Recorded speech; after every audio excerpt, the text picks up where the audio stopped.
نحمده ونصلي على رسوله الكريم اما بعد قال الله تعالى اعوذ بالله من الشيطان الرجيم بسم الله الرحمن الرحيم وَلَقَدْ نَصَرَكُمُ اللَّهُ بِبَدْرٍ وَأَنْتُمْ أَذِلَّةٌ فَاتَّقُوا اللَّهَ لَعَلَّكُمْ تَشْكُرُونَ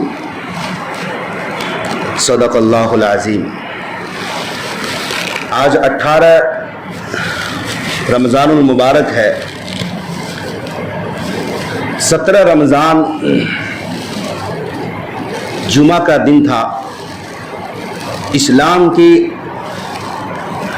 سب سے عظیم الشان لڑائی جنگ بدر 17 رمضان المبارک کو واقع ہوئی۔ حالانکہ جنگ بدر یہ اسلام کی تیسری لڑائی ہے جو بہت کم لوگ جانتے ہیں۔ اسلام کی پہلی لڑائی یہ نہیں ہے، اس سے پہلے بھی 2 لڑائیاں ہو چکی، لیکن ان 2 لڑائیوں کو وہ شہرت نہیں مل پائی کیونکہ ان دونوں لڑائیوں میں قتال نہیں ہوا، اسلحے کا استعمال نہیں ہوا۔ جنگ بدر اس اعتبار سے پہلی لڑائی ہے کہ اس میں مدبھیڑ ہوئی، مقابلہ ہوا، لڑائی ہوئی، اسلحے کا اور اوزاروں کا استعمال ہوا ہے۔ تو 17 رمضان صحابہ کرام روزے سے تھے، لیکن اللہ کے نبی نے صحابہ کرام کا روزہ توڑوایا، افطار کروایا، یہ بتانے کے لیے کہ جہاد فی سبیل اللہ وہ چوٹی کی عبادت ہے جس عبادت کے لیے ساری عبادتوں کو قربان کیا جا سکتا ہے۔ تو 17 رمضان المبارک یوم الفرقان ہے، فتح مبین ہے، بڑی زبردست فتح ملی تھی کہ صرف 313 مسلمان نہتے،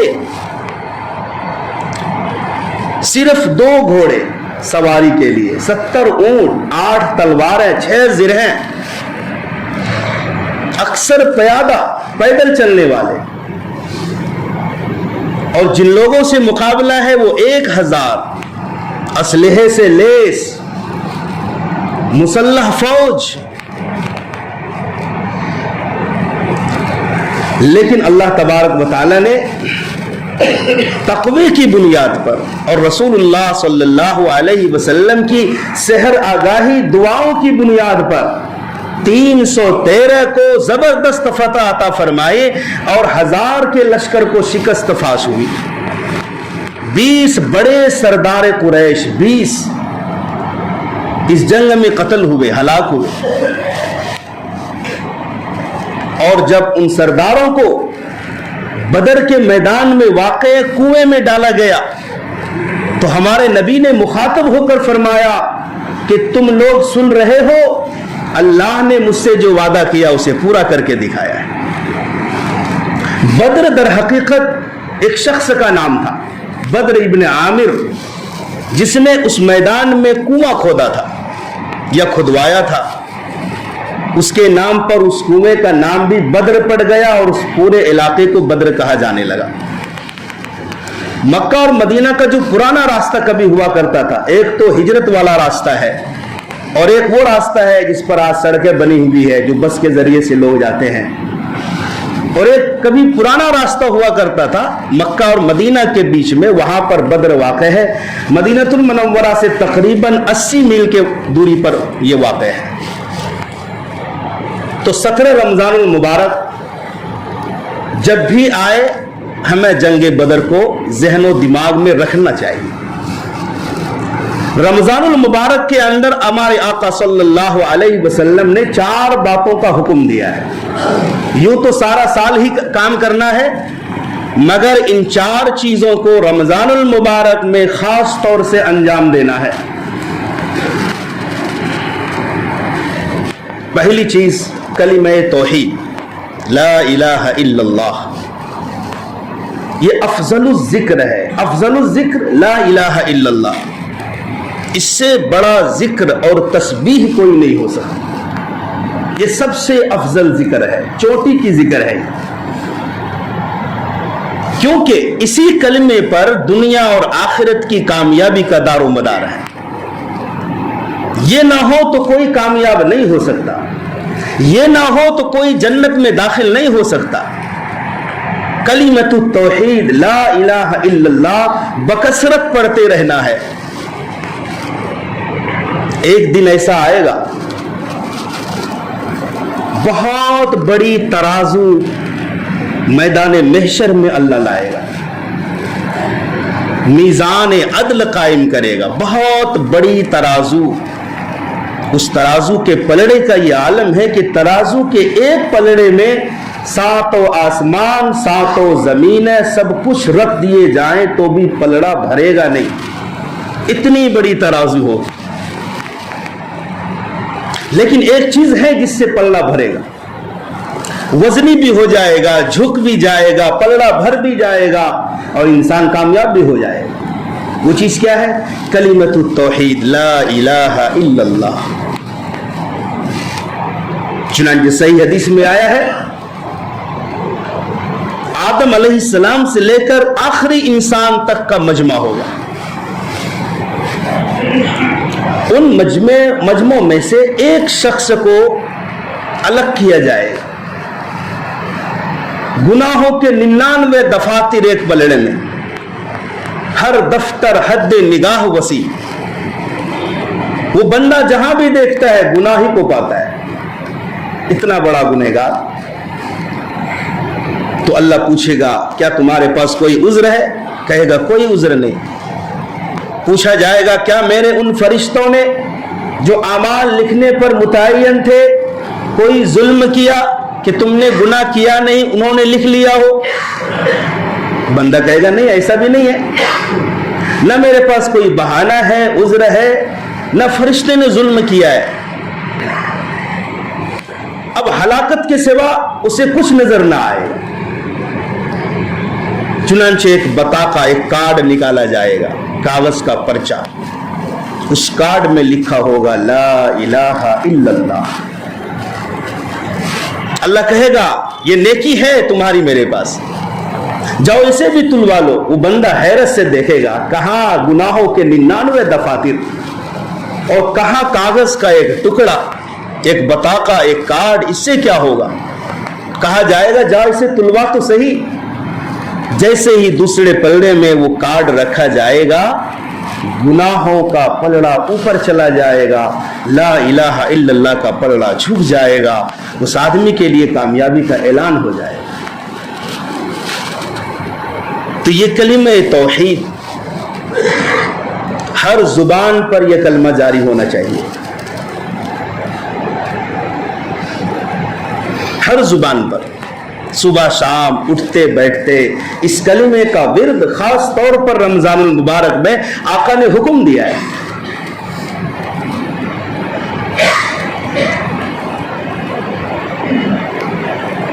موسیٰ علیہ السلام نے کہا یا اللہ مجھے کوئی ایسا خاص وظیفہ چاہیے جس کے ذریعے میں آپ کو یاد کیا کروں. کہا لا الہ الا اللہ کہہ لو. موسیٰ علیہ السلام نے کہا یہ تو آپ کے سارے ہی بندے کہتے ہیں, میں تو کوئی خاص چیز مانگتا ہوں. حکم ہوا ہے موسیٰ یہ خاص چیز ہی ہے, اس لیے کہ ایک پلڑے میں 7 آسمان و زمین کو رکھ دیا جائے اور دوسرے پلڑے میں لا الہ الا اللہ رکھ دیا جائے تو یہی کلمے والا پلڑا جھک جائے گا. ایک شخص اسلام میں داخل ہونے کے لیے جو پہلی سب سے بنیادی چیز ضروری ہے وہ یہی کلمہ لا الہ الا اللہ ہے. اس کے بغیر کوئی مسلمان نہیں ہو سکتا. اور جس کا خاتمہ اس کلمے پر ہو جائے تو آخر انجام تو خاتمے کا ہی ہے, دار و مدار خاتمے پر ہے. جس کا پہلا بول لا الہ الا اللہ اور آخری بول لا الہ الا اللہ ہو جائے وہ جنت میں جائے گا. یہی وہ کلمہ ہے جس کلموں کو لے کر اللہ نے 7 لاکھ انبیاء کرام کو دنیا میں بھیجا, توحید کی دعوت کو عام کرنے کے لیے, کلمہ توحید کو پھیلانے کے لیے. آدم علیہ السلام سے لے کر حضرت محمد صلی اللہ علیہ وسلم تک ہر ایک کے کلمے کے ساتھ یہ والا جز لا الہ الا اللہ ضرور جڑا ہوا تھا. دوسری چیز جو اس ماہ مبارک میں کرنے کا ہمیں حکم ہے استغفار کی کثرت. ہمیشہ اللہ سے معافی مانگنا، یا مثلاً استغفر اللہ کہنا، اٹھتے بیٹھتے صبح شام ہر موقع پر زبان پر کیا جاری ہو؟ استغفر اللہ، اللہ مجھے معاف کر دے، استغفر اللہ، اللہ میں معافی چاہتا ہوں، استغفر اللہ، اللہ مجھے معاف کر دے۔ جب بندہ اتنی بار اللہ سے استغفار کرے گا، اللہ کو کہے گا اللہ مجھے معاف کر دے، تو اللہ کی شان سے یہ بات دور ہے، بعید ہے کہ کوئی بندہ معافی مانگے اللہ معاف نہ کرے۔ لہذا ہر موقع پر استغفر اللہ کہنا چاہیے۔ خود پیارے آقا صلی اللہ علیہ وسلم روزانہ 70 سے زائد مرتبہ استغفار کرتے تھے۔ کون کرتے تھے؟ ہمارے آقا جو معصوم تھے، کوئی گناہ نہیں ان پر، اور اگر کسی کو خیال بھی آئے کہ گناہ ہے تو اللہ نے قرآن میں کلیئر کر دیا ہے کہ اگلا پچھلا سب معاف ہے۔ ایسا معصوم بندہ جو افضل الرسل بھی ہے، دن میں 70 سے زائد مرتبہ اللہ سے معافی مانگتے ہیں، استغفار کرتے ہیں، تو ہمیں تو اور بڑھ چڑھ کر استغفار کرنی چاہیے۔ یہ توبہ والا جملہ ہے، استغفر اللہ، اللہ مجھے معاف کر دے۔ یہ جملہ گناہوں کو دھونے والا جملہ ہے، یہ جملہ گناہوں کو نیکیوں سے بدل دینے والا جملہ ہے، گناہوں سے پاک ہو جانے والا جملہ ہے۔ لوگ اسے قدر کی نگاہ سے نہ دیکھیں، لیکن بہت پاورفل جملہ ہے۔ تو پہلی چیز لا الہ الا اللہ کثرت سے زبان سے جاری رکھو۔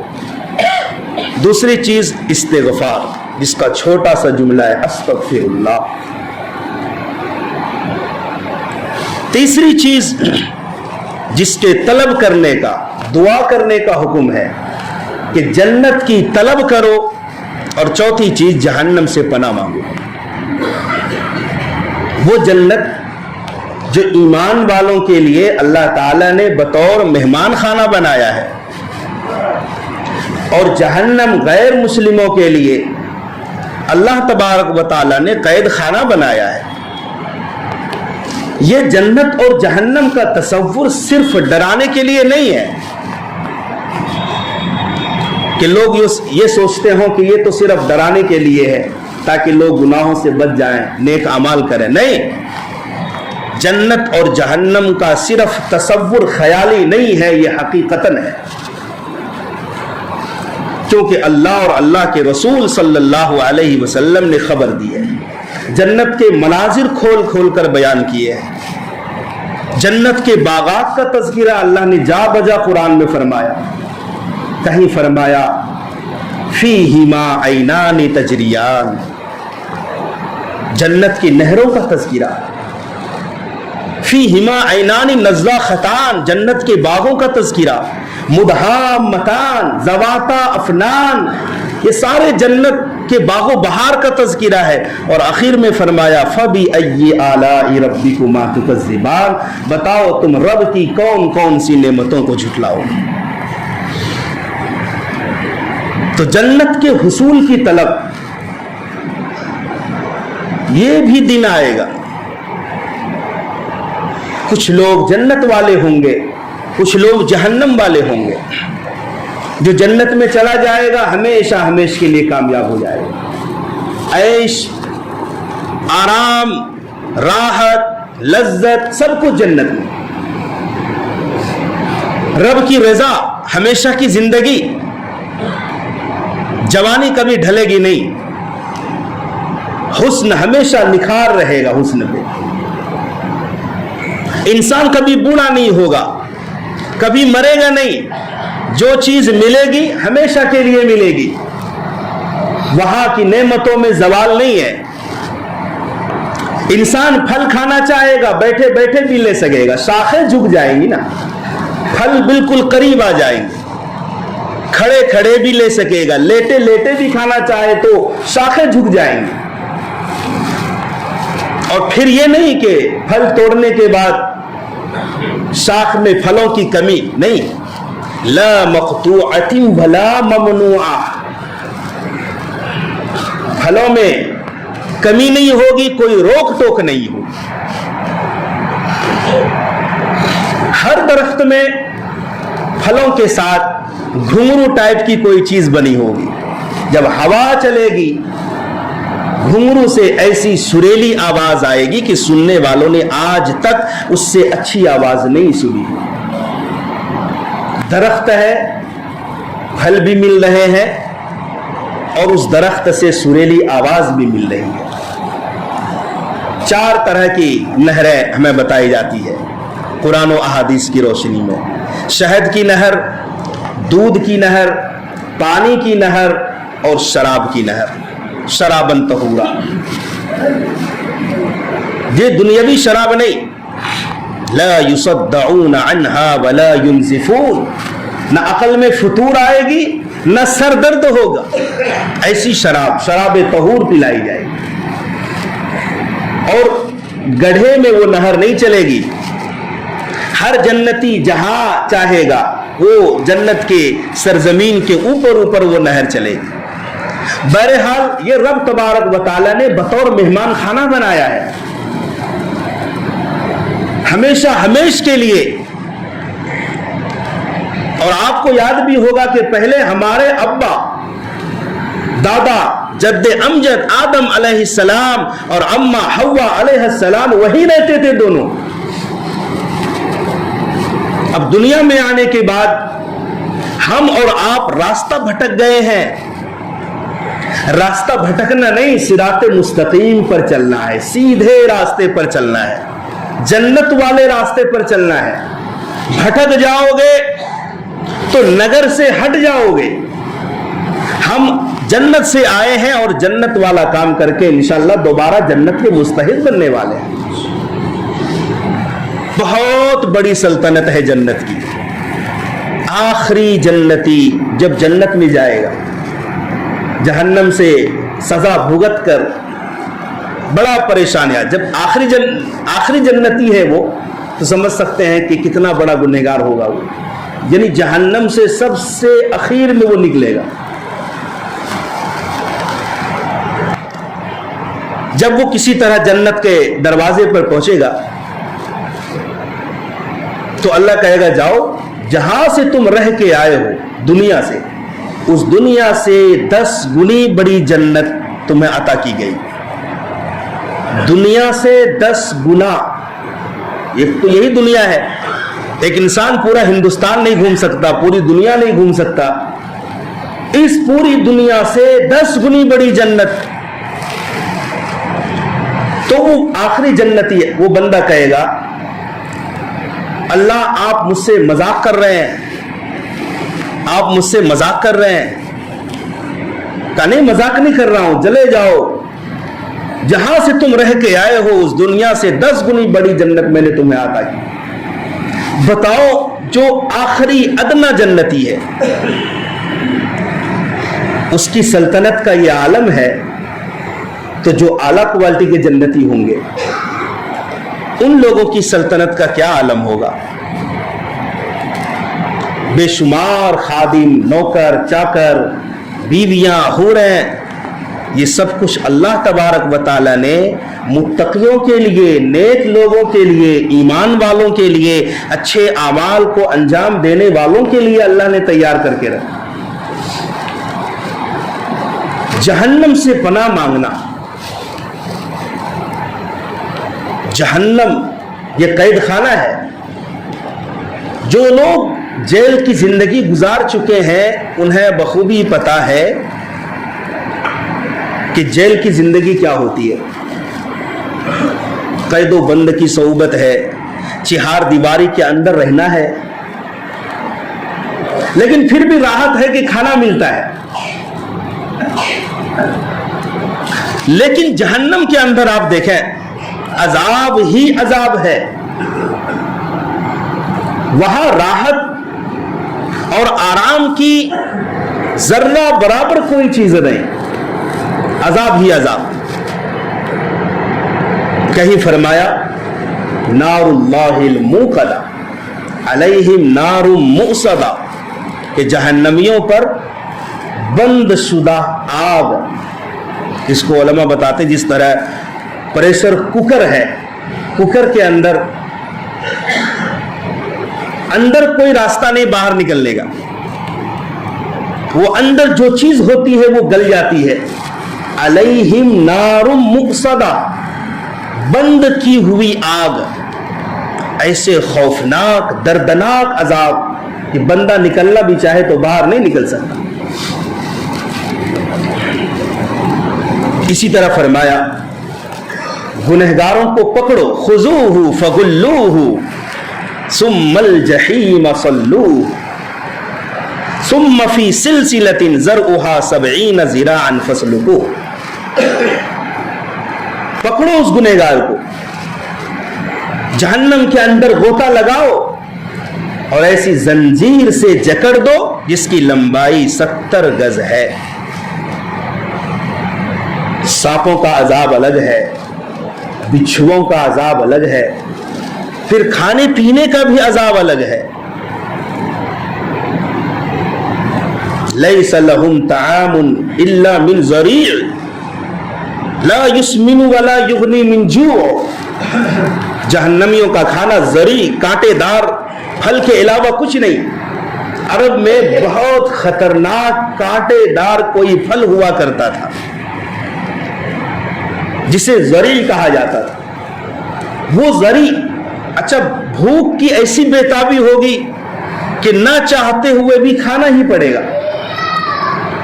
تو جب اس کانٹے دار ضریع کو کھائے گا تو پیاس ستائے گی تو پانی مانگے گا. اتنا ہارڈ اور گرم پانی پیش کیا جائے گا کہ جب وہ حلق کے اندر جائے گا تو جس راستے سے وہ پانی گزرے گا ساری چیزیں گلا سڑا کر باہر نکل جائے گی.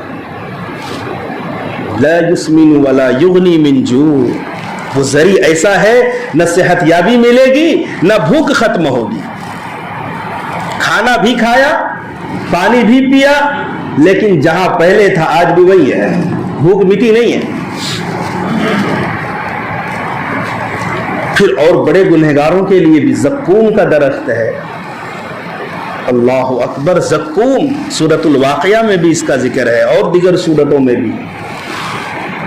زقوم بھی ایک کانٹے دار درخت ہے، لیکن اس کی شدت کیا ہے؟ تباہ کن پھل ہے. یہ فرمان رسالت صلی اللہ علیہ وسلم ہے کہ زقوم کا ایک قطرہ دنیا میں ٹپکا دیا جائے. کتنا؟ ایک قطرہ. بڑا معمولی ہے. ایک قطرہ زقوم کا ٹپکا دیا جائے، اس کی وجہ سے ساری دنیا سڑ جائے گی. تو کیا حال ہوگا اس کا جس کا کھانا ہی زقوم ہوگا. یہ بھی جہنم کے اندر پیدا ہونے والا درخت ہے. پھر اور بڑے گنہگاروں کے لیے جہنم میں وادیاں ہیں، جہنم میں بھی نہریں ہیں، خون اور پیپ کی نہریں. اللہ تبارک و تعالی ہم سب کی حفاظت فرمائے. جہنمی جلیں گے، کٹیں گے، مارے لگیں گی تو زخموں سے دھون نکلے گا، خون اور پیپ، اور ایک گڑھے میں جمع ہوگا اور پلایا جائے گا بڑے گنہگاروں. غسلین کے بارے میں بھی ہے کہ اگر ایک ڈول اس دنیا میں غسلین کا ڈال دیا جائے، صرف ایک ڈول، تو اس کی بدبو سے ساری دنیا والے مر جائیں گے. تو کیا حال ہوگا اس کا جس کا پینا غسلین ہوگا؟ جہنمیوں کے زخموں کا دھون ہوگا. میرے بھائیوں، اس سے بڑا بدقسمت کوئی نہیں جس کے لیے جہنم کا فرمان آ جائے، جہنم میں جانے کا وارنٹ آ جائے، حکم ہو جائے. اس سے بڑا بدقسمت کوئی نہیں. بہت بری جگہ ہے. وساعت مسیرا، بہت بری جگہ ہے. جب اللہ خود کہے کسی کے بارے میں کہ وہ جگہ بہت بری ہے تو ہم تصور نہیں کر سکتے. جنت کے بارے میں کہے بڑی اچھی جگہ ہے تو ہم تصور نہیں کر سکتے. جنت کی نعمتوں کا ہم اس دنیا میں صحیح معنی میں تصور نہیں کر سکتے. یہ صرف ہمیں مثال دی جاتی ہے. جنت کیا ہے؟ نہ کسی انسان کے کان نے جنت کے بارے میں سنا، نہ کسی انسان کی آنکھوں نے دیکھا، نہ کسی کے دل پر وہم و گمان گزرا. وہ تو اللہ نے شاندار مہمان خانہ بنایا ہے، وہ اللہ ہی جانے. اور جہنم کے بارے میں فرمایا بہت برا ٹھکانہ ہے. اس کی برائی کے بارے میں اللہ ہی بہتر جانتا ہے، اور اللہ کے رسول صلی اللہ علیہ وسلم ہی بہتر جانتے ہیں، جنہوں نے شب معراج میں جنت کی بھی سیر کی اور جہنم کو بھی دیکھا ہے. تو میرے بھائیوں، جنت کی طلب اور جہنم سے خوف، جہنم سے اللہ سے معافی مانگنا، پناہ مانگنا، یہ دونوں چیزیں، اس کے لیے تیاریاں ہیں کہ ہم عمل بھی کریں، ہر نیک عمل کریں، ہر گناہوں سے بچیں، اور رمضان المبارک میں خاص طور سے ان 4 چیزوں کا اہتمام کریں. کیا؟ لا الہ الا اللہ، ساتھ میں محمد الرسول اللہ صلی اللہ علیہ وسلم، اس کا ذکر ہو، یہ افضل الذکر ہے. نمبر 2 استغفار، اللہ سے معافی مانگنا، استغفر اللہ کہتے رہنا. نمبر 3 اللہ سے جنت مانگنا. نمبر 4 جہنم سے پناہ مانگنا. اللہ تعالیٰ صحیح سمجھ کی اس پر عمل کی توفیق عطا